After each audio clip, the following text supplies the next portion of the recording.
আজকের এই জয় আমাদের মহারাজের জয়, আজকের এই জয় এই ত্রিপুরাসার জয়, আজকের এই জয় থানচার জয় হয়েছে।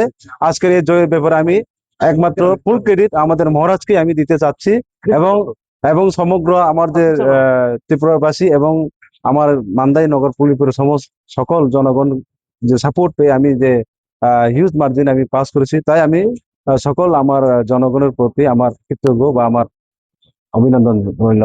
ভোট মার্জিনটা কি প্রত্যাশিত ছিল? হ্যাঁ, প্রত্যাশিত ছিল, কিন্তু এরকম ছিল না।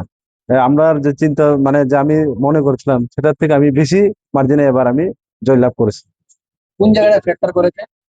ফ্যাক্টর করেছে আমাদের মহারাজ, এবং ফ্যাক্টর করেছে যারা 28-28 বলে আমাদের যে ত্রিপ্রাসাদের যে অ্যাকর্ড গুলা যেগুলা আমাদেরকে প্রতিশ্রুতি দিয়েছিল, সেগুলো যেগুলো তারা যেভাবে আমাদের পাহাড়ে বা আমাদের গ্রামগঞ্জে গিয়ে যেভাবে তারা বলেছে, এটা এটা পরিপক্ষ মানে এটা রেজাল্ট ওনারা পেয়েছে, এবং ওদের পক্ষেতেই আমার রেজাল্ট আমার পক্ষে হয়েছে আমি মনে করি।